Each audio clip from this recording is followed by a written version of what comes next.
नमस्कार दोस्तों, जय हिंद। स्वागत है आप सभी का आपके अपने YouTube चैनल सक्सेस विज्ञान में एक कदम सफलता की ओर। दोस्तों, आज के इस वीडियो में हम चर्चा करने वाले हैं UP triple SC BPO vacancy के बारे में, जो कि 1468 पोस्ट आई थी। इसके बारे में डिटेल चर्चा करेंगे कि इसका रिज़ल्ट कब तक आ जाएगा और कट ऑफ क्या रहने वाली है।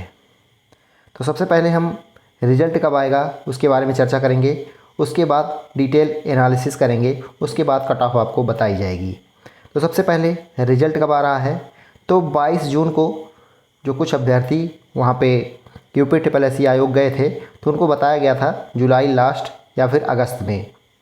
तो वैसे तो अगस्त मानकर चला जा रहा था, लेकिन हम आपको बताना चाहते हैं ये जुलाई लास्ट में ही आपका रिज़ल्ट दे दिया जाएगा। जुलाई लास्ट में आप अपना रिज़ल्ट मान के चलिए आ जाएगा। इसके अलावा अभी लेखपाल पे ज़्यादा फोकस हो रहा है, वहाँ पे उसको जल्दी से कंप्लीट कराने पे फोकस है आयोग का और सरकार का दबाव है मेनली, इसलिए आयोग ये लेखपाल को जल्दी कंप्लीट कराने की कोशिश कर रहा है। लेकिन इस पे काम चल रहा है और जुलाई 25 से 30 जुलाई के बीच आपका रिज़ल्ट देखने को मिल जाएगा। तो ये रही रिज़ल्ट की बात। अब बात करेंगे हम इसकी कट ऑफ के बारे में। तो कट ऑफ के पहले कुछ चीज़ें जान लेते हैं। जैसे कि अभी कुछ दिनों से, 1-2 दिनों से इस पे कट ऑफ जो है काफ़ी ज़्यादा बताया जा रहा है। टेलीग्राम पे 73-74 कट ऑफ यहाँ पे पहुँच गई है। टेलीग्राम की बात करें, जो टेलीग्राम चैनल वाले पहले 65-66 कट ऑफ बताते थे, यानी 68 से ऊपर नहीं बताते थे, वो लोग अब 73-74 कट ऑफ बताने लगे हैं। तो सबसे पहले इस एग्ज़ाम के बारे में समझते हैं। तो ये एग्ज़ाम जो है बीपीओ का अपने आप में एक अनूठा एग्ज़ाम था, क्योंकि पहली बार इस तरह सिलेबस मिला था। पूरी तरह से सिलेबस चेंज हो चुका था। स्टूडेंट्स ने ऐसा सिलेबस पहले नहीं देखा था। तो एक तो अलग सिलेबस था, उसके बाद फिर जब एग्ज़ाम होता है तो जिस बुक से या फिर जहाँ भी सोर्स से जो पढ़ा हुआ था वहाँ से 100% मिलता भी नहीं है क्वेश्चन। यानी एक तरीके से अपना तुक्का भी उसमें शामिल है, तुक्का लगाना ही पड़ा सभी को। कोई ऐसा कहे कि 100% उसने अपने मन से पढ़ा था तब दिया था, तो ये गलत बात है। कुछ में तुक्का लगाना पड़ा, तो ये एक बात रहेगी। और कुछ लोग इसका जूनियर असिस्टेंट 5512 से तुलना कर रहे हैं। तो उसमें बता दें हम कि बीपीओ एग्ज़ाम में कई लड़कों को हम जानते हैं जो बीपीओ एग्ज़ाम में लगभग 1 से 1.5 साल दिए थे। 1 से 1.5 साल जो है बीपीओ एग्ज़ाम में लगातार दिए थे। वो जीके वगैरह पढ़ना भूल गए थे, केवल बीपीओ के सिलेबस पे फोकस किए थे 1-1.5 साल तक। तब भी उनके नंबर 65-66 ही आए हैं। 65-66 ही आए हैं। कई लड़कों को मैं जानता हूँ, लेकिन उन्होंने जूनियर असिस्टेंट 5512 में लगभग 1.5-2 महीने ही पढ़ाई की, क्योंकि उसके बाद लगभग 2 महीना ही बचा था। तो 1.5-2 महीने में ही उनके अच्छे खासे नंबर आ गए, 67-68 के आसपास वो लोग आ गए। तो आप समझ सकते हैं कि बीपीओ के एग्ज़ाम में जहाँ 1-1.5 साल कोई बच्चा दे रहा है टाइम, उसके तब भी आ रहे 65-66-67, जबकि जूनियर असिस्टेंट 5512 में 2 महीने में ही उसके 66-67 आ जा रहे हैं। तो मैं ये नहीं कह रहा हूँ कि उसके 66-67 जूनियर असिस्टेंट में ऐसे ही आ गए। वो पहले पढ़ा हुआ था, नया विद्यार्थी नहीं था वो, क्योंकि 2 महीने में जीके उतना कवर नहीं हो पाएगा। तो आप लोग ये ध्यान रखिएगा, आसान नहीं था जूनियर असिस्टेंट 5512 भी। जो पुराने बच्चे थे जीके, हिंदी और बाकी चीज़ें, रीजनिंग वगैरह पढ़े हुए थे, वो इतना नंबर लाए हैं। तो ये बात ध्यान रखिए। तो अब बात करते हैं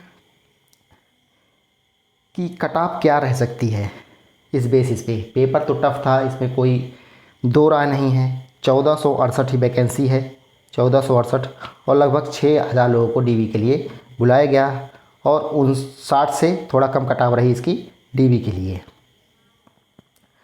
तो अभी देखने को मिल रहा है 73-74 सब बता रहे हैं, लेकिन मैं अगर आपको बताऊं मेरे अकॉर्डिंग इसकी कट ऑफ जो रहेगी, क्योंकि 1468 सीट है तो बहुत ज़्यादा कम नहीं रहेगी। अगर कोई 65 आपको बताता है 65 पे सिलेक्शन हो जाएगा, तो मैं क्लियर कर दूं 65 पे सिलेक्शन नहीं होने जा रहा, क्योंकि कुछ बच्चे हैं जिनका ज़्यादा नंबर आया भी है।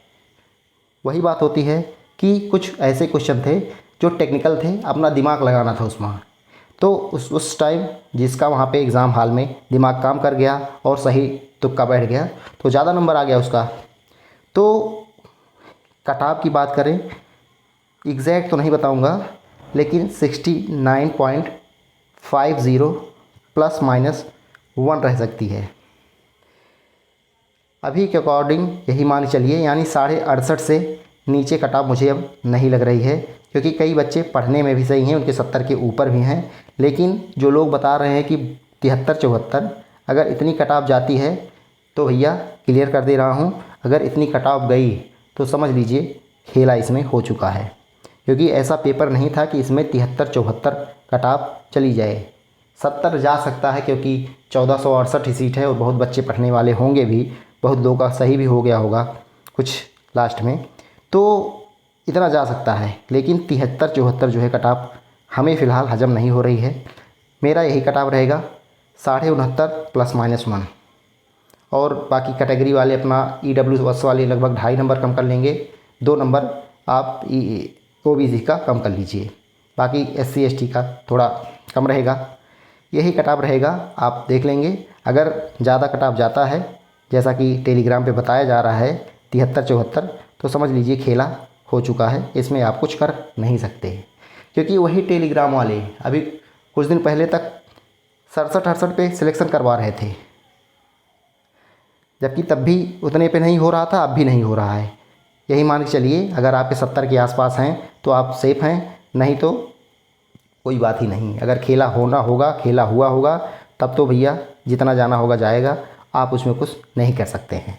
बस यही बताना था। आप लोग टेंशन ना लीजिए, 1 महीना और बचा है, आपका जो है रिज़ल्ट आ जाएगा। बाकी मैं यही कहूँगा, आगे के जो आपके एग्ज़ाम है, जैसे लोअर PCS समय चल रहा है, लोअर PCS, उस पर आप ध्यान फोकस करिए। जिसका AHC RO ARO हो वो उस पर फोकस करिए। रिज़ल्ट के चक्कर में अभी ना रहिए। कट ऑफ बस 1 ही महीने में आपको पता चल जाएगा। धन्यवाद। जय हिंद।